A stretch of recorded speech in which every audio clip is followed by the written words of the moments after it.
विशांतगढ़ राज्य में एक चमकती हुई सुबह थी। महाराजा देववर्धन अपने महल के अंदर एक खिड़की के पास बैठे थे। तभी वहाँ पर सेनापति रुद्राक्ष तेजी से अंदर आते हैं। सेनापति का चेहरा गुस्से से भरा था और हाथ में लोहे का दस्ताना अभी भी पहना हुआ था। महाराज की जय हो। महाराज, आज फिर से राजकुमार आर्यन तलवारबाजी के अभ्यास में नहीं आए और इस बार तो बिना किसी को बताए चुपचाप वहां से निकल गए। क्या आपने बात की राजकुमार से? अब गुस्ताखी माफ करें महाराज, लेकिन राजकुमार कह रहे थे कि एक जरूरी पुस्तक मिली है, उसे पढ़ना है। अब ये क्या बात हुई महाराज? युद्ध के मैदान में किताबें काम नहीं आती हैं, वहाँ तो काम आती है तलवारबाजी, बहादुरी और युद्ध कला। तभी राजा के पास एक और मंत्री सेनापति की बात को बीच में काटते हुए बोलते हैं। महाराज, मुझे माफी के साथ कहना पड़ रहा है कि राजकुमार आर्यन में ज्ञान की कमी तो नहीं है, लेकिन राजगद्दी के योग्य होने के लिए केवल बुद्धि नहीं, युद्ध कला भी आनी चाहिए। तभी बाहर से हल्के कदमों की आवाज आती है। आर्यन राजा के कमरे में प्रवेश करते हैं। आर्यन मुस्कुराते हुए सबकी ओर देखकर पूछता है, ओह, तो सब लोग यहाँ पे मेरी चुगली कर रहे हैं क्या? सब लोग थोड़ा हिचकिचाते हैं, लेकिन रुद्राक्ष फिर भी अपनी बात दोहराता है। राजकुमार, आपका ये व्यवहार उचित नहीं है। ये राज्य के उत्तराधिकारी के लक्षण नहीं होते। मैं अभ्यास छोड़कर भागा, ये सच है, लेकिन क्या किसी ने ये जानने की कोशिश की कि मैं गया कहाँ? अब इस समय शस्त्र विद्या से भी ज्यादा जरूरी भला क्या हो सकता है? हो सकता है राज्य के पुस्तकालय में मुझे एक 80 साल पुरानी एक संधि पुस्तक मिली है, जिसमें लिखा था कि विशांतगढ़ की सीमा के पास एक छुपा हुआ प्रवेश द्वार है, जिसका जिक्र किसी योजना में नहीं किया गया।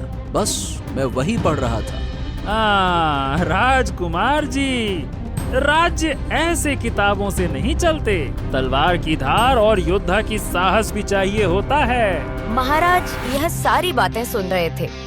सारी बातें सुनने के बाद महाराज जवाब देते हैं, बस बहुत हो गया सेनापति जी, आप कल से राजकुमार की शस्त्र विद्या शुरू कीजिए और राजकुमार आर्यन, तुम कल से सेनापति के साथ शस्त्र विद्या सीखने जाओगे। बस अब कोई बहाना हम नहीं सुनेंगे और याद रहे, हमें कोई शिकायत का मौका नहीं चाहिए। समझ रहे ना आप? महाराज के आदेश के बाद सब वहाँ से चले जाते हैं। कुछ दिन बाद राजा की तबीयत खराब होने लगती है। महाराज की तबीयत को लेकर राज्य में चिंता बढ़ने लगती है। आर्यन महाराज के कक्ष के बाहर खड़ा अपनी बचपन की दोस्त मीरा से बात कर रहा था। अरे क्या कहूँ मीरा, 2 दिन तक पहले पिताजी बिल्कुल ठीक थे, अब अचानक से कल से उनका चेहरा पीला पड़ना शुरू हो गया और अब तो उनकी सांसें भी रुक रुक कर चल रही हैं। और आज तो वैद्य जी कह रहे हैं कि शरीर में जहर फैल रहा है। जहर? क्या आपको लगता है किसी ने जानबूझकर? अब देखो, मैं किसी पे सीधा इल्जाम तो नहीं लगा सकता, पर सब कुछ इतना अचानक हो रहा है कि मुझे कुछ समझ में नहीं आ रहा है। ये किसी दुश्मन की कोई चाल हो सकती है। अब राज्य के साथ साथ राजा के दुश्मन तो हमेशा ही रहते हैं, लेकिन मुझे बाहर के दुश्मनों से ज्यादा राज्य के अंदर के दुश्मनों से डर लग रहा है। तभी एक सेवक तेजी से राजकुमार के पास आता है और झुककर बोलता है, राजकुमार, सेनापति रुद्राक्ष आपको बुला रहे हैं। कहते हैं दरबार का कुछ जरूरी काम है।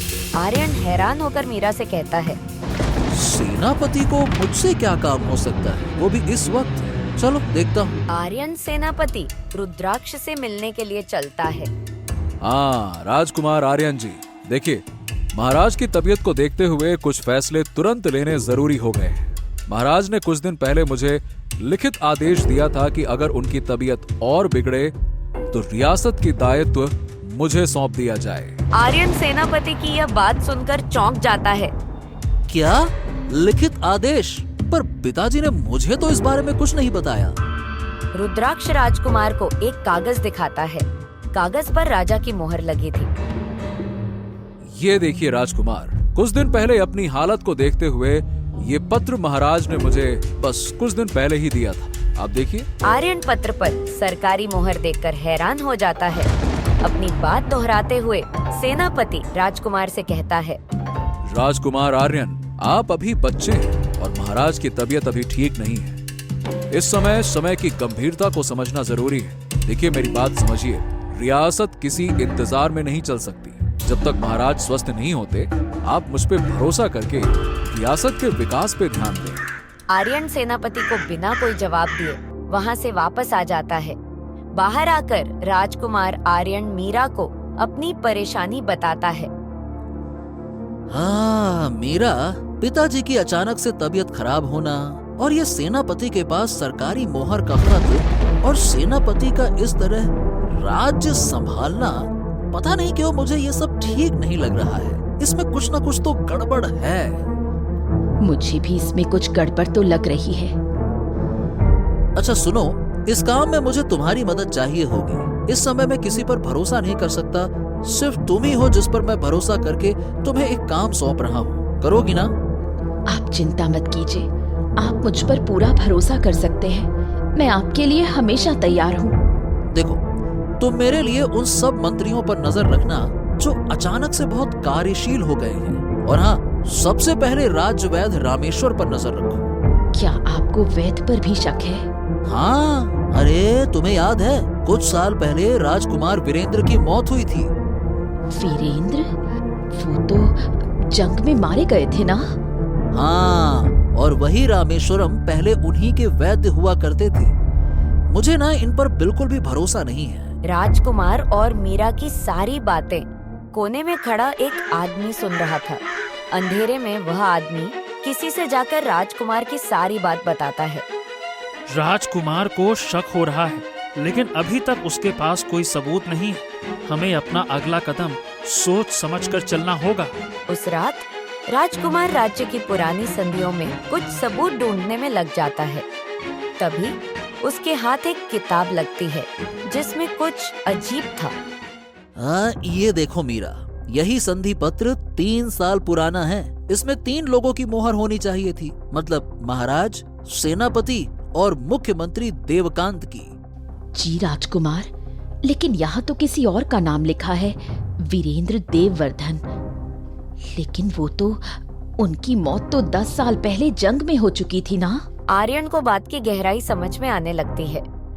मीरा, हम सबको यही बताया गया था, लेकिन कभी भी उनका शव राजमहल नहीं लाया गया था। बस वीर गति का संदेश पहुंचा दिया गया था। एक योद्धा संदेश देने आया था और उसके बाद उस योद्धा को कभी किसी ने नहीं देखा। इसका क्या मतलब हो सकता है? क्या वीरेंद्र जिंदा है? यही तो बात है मीरा। अब तक जो सबूत मिले हैं उनसे तो मुझे लगता है कि हाल ही में हो रही महल में उथल पुथल के पीछे उनका कोई न कोई संबंध जरूर है। देखो, सबसे पहले राजवैद्य रामेश्वर, उन पे तो मुझे 1% का विश्वास नहीं है। पिताजी की तबीयत इतनी तेजी से गिरना, ये सब मुझे किसी नए खतरे की घंटी लगता है। तभी आर्यन को किसी के चलने की आहट सुनाई देती है। आर्यन तुरंत मीरा को चुप करने का इशारा करता है।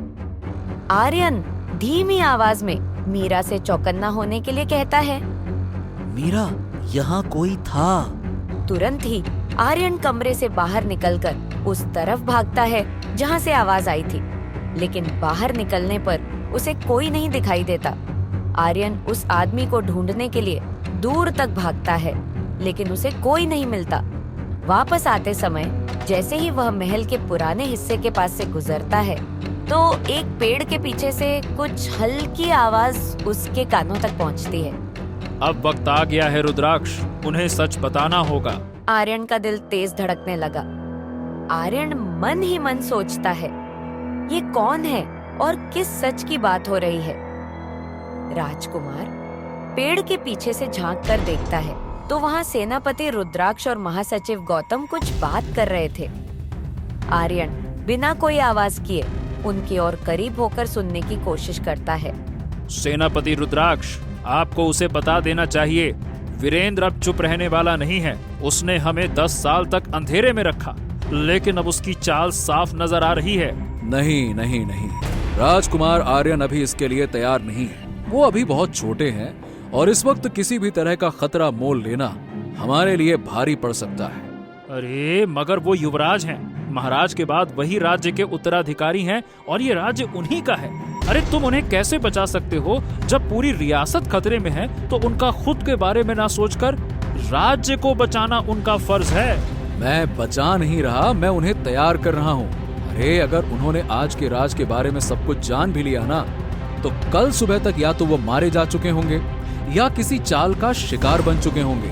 और राजकुमार इस वक्त किसी भी किस्म की जंग के लिए बिल्कुल तैयार नहीं है। अरे भाई वो अभी बहुत छोटे हैं, ना तो युद्ध कला सीखी है, ना तलवारबाजी सीखी है, ना कूटनीति सीखी है। कैसे उन्हें हम बिना सुरक्षा के इस झूठ और राजनीति की जंग में धकेल दें? ऐसा बिल्कुल नहीं हो सकता। ये सारी बातें सुनकर राजकुमार की सांसें थम जाती हैं। यह सब सुनकर पूरी कहानी ही बदल गई थी। जिस सेनापति को वह राज्य का दुश्मन और देशद्रोही समझता आ रहा था, असल में वही राज्य का सबसे बड़ा रक्षक था। अरे लेकिन इस राज्य को बचाने के लिए तुम अपने आप को खतरे में क्यों डाल रहे हो? वीरेंद्र ने जो संधि पत्र बनवाए हैं उनमें तुम्हारे हस्ताक्षर भी हैं रुद्राक्ष। अगर राजकुमार या किसी और को ये मिल गए तो तुम भी इन सब में दोषी समझे जाओगे। रुद्राक्ष नजर झुकाकर गौतम की बात में हाँ मिलाता है। हाँ, मैं सब कुछ जानता हूँ, पर अगर इस दोष से राज्य और राजकुमार की जिंदगी सुरक्षित रहती है तो हमें मंजूर है। आर्यन के पैर जहाँ थे वहीं जम जाते हैं। उसे यह सब बातें समझ नहीं आ रही थी। अगर सेनापति हमारे साथ हैं, तो उन्होंने संधि पत्र पर अपनी मंजूरी क्यों दी है? बिना कुछ सोचे समझे आर्यन उनके सामने आ जाता है। राजकुमार आर्यन को अपने सामने खड़ा देखकर सेनापति और गौतम घबरा जाते हैं। राजकुमार, आप मुझे गलत मत समझिए, मैं आपको सारी बात बताता हूँ। सेनापति खुलकर राजकुमार आर्यन को सारी बात बताता है। देखिए राजकुमार, आप मुझे गलत समझ रहे हैं। मैंने राज्य के साथ कोई धोखा नहीं किया है। असल में मुझे इस वैद्य पर पहले से ही शक था, इसीलिए मैंने इसके पीछे जासूस लगाए थे ताकि मामले की तह तक पहुंचा जा सके। देखिए, असल में राजा वीरेंद्र जिसके मरने की झूठी खबर फैलाई गई थी, वो जिंदा है और उसने 10 साल पहले महाराज को हराने के लिए अपनी मौत का नाटक रचा और आज वो अपने मकसद में कामयाब होता नजर आ रहा है। बहुत जल्द वो हमारे राज्य पर जंग का ऐलान करने वाला है। राजकुमार आर्यन सेनापति की सारी बात ध्यान से सुनता है और कहता है, सेनापति जी, आपको सफाई देने की कोई जरूरत नहीं है। मैं आपका सच बहुत अच्छे से जान गया हूँ और राज्य के लिए बलिदान देने वाले आप सच्चे सिपाहियों को मैं प्रणाम करता हूँ।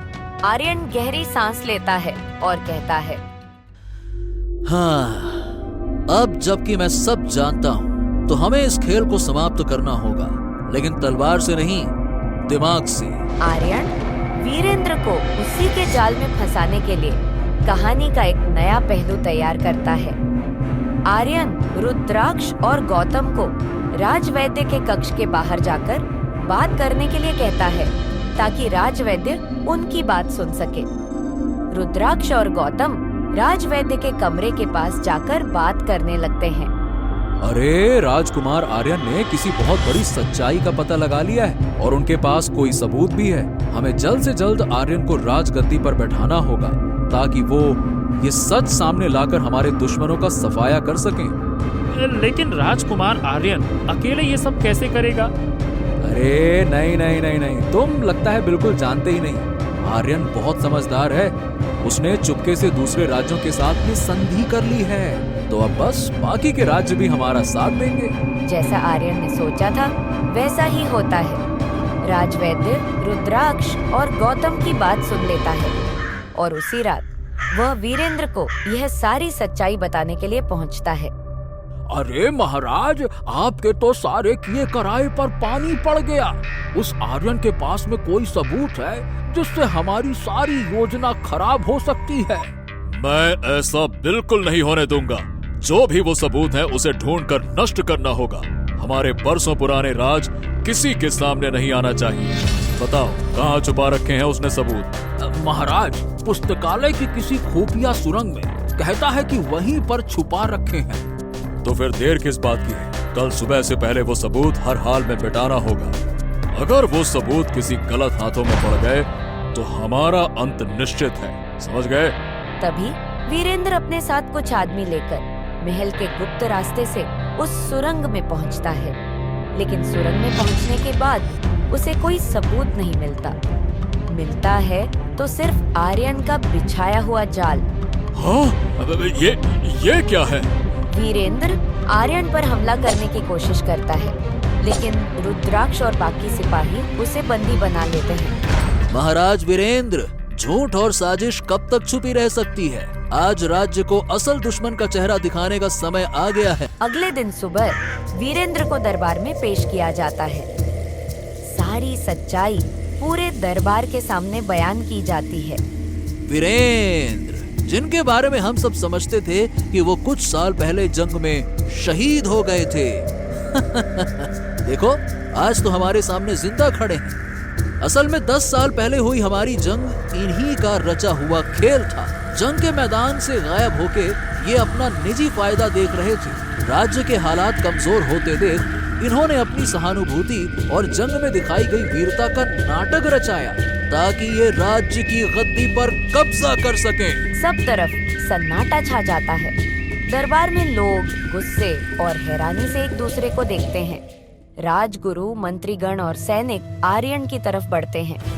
आर्यन ने सिर्फ वीरता नहीं, राज्य के प्रति अपनी निष्ठा भी साबित की है। वीरेंद्र जैसे धोखेबाजों का न्याय होना चाहिए। वीरेंद्र को काल कोठरी में डाल दिया जाता है, जहां उसे उसके किए की सजा मिलती है और आर्यन की समझदारी, उसकी सूझबूझ और राज्य के प्रति वफादारी की पूरे राज्य में प्रशंसा होने लगती है। लोग कहते हैं, अरे भैया, यही है असली युवराज, जो न सिर्फ वीर है बल्कि चतुर और निष्ठावान भी है। राजगुरु आर्यन के सिर पर राज मुकुट रखते हैं। सभी दरबारी और प्रजा के लोग उसकी जय जयकार करते हैं। युवराज आर्यन की जय, सत्य और न्याय की विजय हो, सत्य और न्याय की विजय हो, युवराज आर्यन की जय हो। तो इस कहानी से हमें यह सीख मिलती है कि असली ताकत हथियार से नहीं बल्कि सूझबूझ और समझदारी से आती है। हमेशा हथियार और शक्ति से ही जंग जीतना जरूरी नहीं होता। कभी कभी समझदारी और सूझबूझ से भी जंग जीती जा सकती है। वीरता और शौर्य जरूरी है, लेकिन बिना समझदारी के वीरता अधूरी होती है। ऐसे और भी मजेदार वीडियो देखने के लिए हमारे YouTube चैनल दादी माँ की कहानियाँ को सब्सक्राइब करें।